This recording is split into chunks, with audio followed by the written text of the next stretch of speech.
میرا کام ہے پارٹی کو متحد رکھنا، رابطے قائم کرنا اور جو عہدیداران ہیں ان کو تقویت دینا، یہ میرا بنیادی کام گئے ہیں وہ میں نہیں استعمال کر سکتا۔ ہماری جتنی بھی اور تنظیمیں ہیں، ہماری ILF ہے، ہماری یوتھ ونگ ہے، ہماری ویمنز ونگ ہے، ان سب کے صدور ہیں، ان سب کے چیف آرگنائزر ہیں، وہ اختیارات انہوں نے ہی کرنے ہیں۔ میں نے صرف یہ دیکھنا ہے کیا وہ اپنے اختیارات کا استعمال کر رہے ہیں۔ ایسا تو نہیں کہ کوئی عہدیدار سو گیا ہے، بالکل وہ جامد ہو گیا ہے، وہ اپنے اختیارات کا استعمال نہیں کر رہا۔ اب وہ کیا استعمال کرتے ہیں، الف کو لگاتے ہیں، بے کو لگاتے ہیں، یہ میرا دائرہ کار نہیں ہے کہ میں کہوں نہیں تم بے کو لگاؤ، الف کو کیوں تم نے لگایا ہے۔ یہ ان کی ثواب دید ہے، وہ جانتے ہیں اپنی رنگز کو، اپنے ریجنز کو، یہ فیصلے انہوں نے کرنے ہیں۔ لیکن اگر ایک پارٹی کی ایک سینیٹر اس طرح کے الفاظ استعمال کرے کہ آپ یہ بات کی بات ہے، وہ کر لیں گے، کریں گے، وہ کریں گے، بالکل کریں گے۔ دیکھیں بالکل کریں گے، اس کا تعلق چھوڑ دیں آپ، اس کا تعلق پارٹی کے نظم سے ہے، بالکل ہوگا، عدالتی کاروائی بھی ہوگی اور پارٹی کے اندر کاروائی بھی ہوگی۔ مشال کو سینیٹر کس نے بنوایا تھا سر؟ میں نہیں جانتا،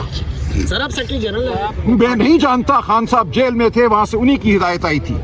آپ سمجھتے ہیں خان صاحب کی ہی ہدایت پہ بنایا تھا؟ دیکھیں مجھے یہاں جہاں تک علم ہے وہ یہی ہے کہ خان صاحب کی ہدایت آئی تھی۔ آپ کو یہ خان صاحب نے سلمان صفدر صاحب سے جو ملاقات ہوئی تھی اس وقت ایک خبریں گردش کی تھی کہ آپ کو خان صاحب نے کہا تھا کہ مثال حسین صاحب کو فارغ کر دیں، اور یہ جب آپ کے پاس بالکل ٹھیک ہے، دیکھیں سن بالکل یہ آئی تھی۔ دیکھیں سن لیجئے، فارغ کرنے کا کیا مطلب ہے؟ دیکھیں سینٹ سے تو میں فارغ نہیں کر سکتا نا، سینٹ میں وہ موجود ہیں، میرے پاس کوئی اختیار نہیں کہ میں ان کو سینٹ سے فارغ کروں۔ پارٹی سے ان کو نکالنے کا ایک عمل ہے، اس عمل کو اگر میں استعمال کرتا ہوں، میں نے ایک طرح سے درگزر سے کام لیا کہ پارٹی میں انتشار نہ پڑے۔ وہ اکیلی نہیں ہے، اس کے پیچھے پورا ایک گروہ ہے۔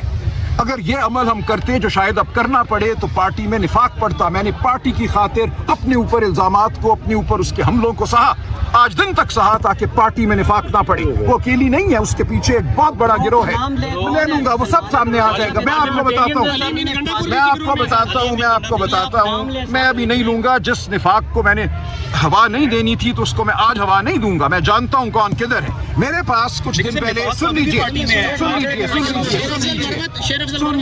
لیجئے بہت سے لوگ ہیں، ایسا نہیں ہے کہ نہیں ہیں، اور ہم سب جانتے ہیں وہ کون ہے۔ وہ سائیڈ لائن ہے، اسی لیے وہ بیٹھے بیٹھے کبھی نہ کبھی کوئی آگ لگانے کی کوشش کرتے ہیں پارٹی میں، لیکن پارٹی ان سے بہت بڑی ہے۔ پارٹی جانتی ہے کون کہاں کھڑا ہے، کون پرخلوص ہے، کس کو عمران خان کا اعتماد حاصل ہے اور کس کو نہیں حاصل۔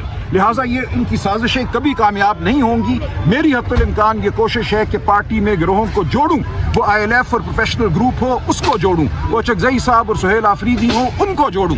مجھ سے گلہ کیا اچکزئی صاحب نے کچھ دن پہلے کہ میرا رابطہ نہیں ہو رہا لوگوں کے ساتھ۔ میں نے ایک اس شخص کو ان کے پاس لے جا کر بٹھایا کہ آپ کا رابطہ ہوگا، اور میں نے فون نمبر ایکسچینج کروائے۔ یہ ہے وہ سیکیور لائن۔ اچکزئی صاحب اور جو بھی ان کا مخاطب تھا اس کا نمبر، اچکزئی صاحب کا نمبر اس کو دیا کہ آئندہ یہ نہیں ہونا چاہیے کہ آپ میں رابطہ نہ ہو۔ میرا کام ہے پارٹی کو متحد رکھنا، رابطے قائم کرنا اور جو عہدیداران ہیں ان کو تقویت دینا، یہ میرا بنیادی کام